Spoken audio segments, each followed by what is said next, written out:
John Bolton, well, congratulations on getting your latest award from NZFSG for the amount of business you've written. How much did you do? 800 million last year, so we're certainly getting up there. Yeah, that's a lot. And where's that coming from? Is it property investors? All over the market. The market's moving around a lot at the moment. Obviously the Chinese market slowed down a lot late last year, and that was quite noticeable for us. That's starting to come back now, so we're sort of seeing a bit more Chinese activity. First home buyers are really big at the moment, but last year... They're coming back into the market a little bit more? Yeah, totally. A lot more. I think because the Chinese have slowed down, there's a sense that you can actually buy in this market at the moment, and the headlines of prices are down, so people are like, oh, cool, I can buy.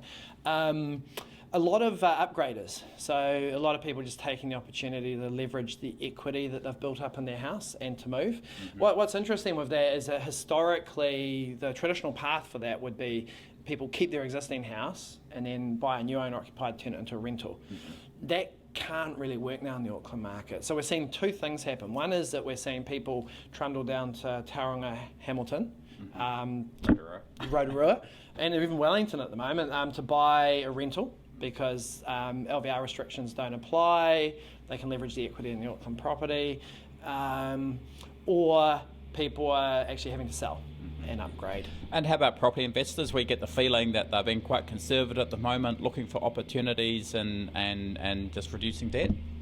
I don't know, mate. It's in Auckland, it's a hell of a lot harder to make it work. I think South Auckland to me looks vulnerable, and that the prices went too far. You had all of those sort of property guru mentory type things operating down there, and leverage the equity in your house kind of thing, and that doesn't work anymore. So I think that the South Auckland market in particular, could be under a little bit more pressure.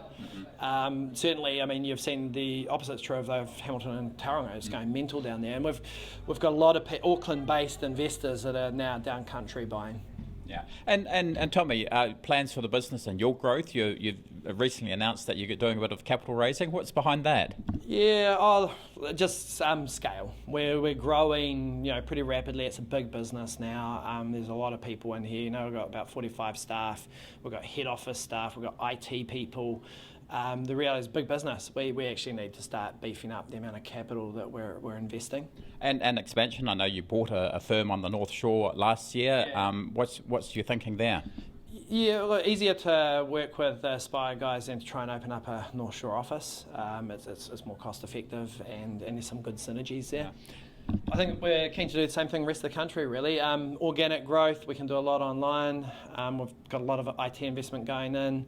But where there's the right fit, for us, the main thing with other mortgage brokers is finding people that got the same values as us.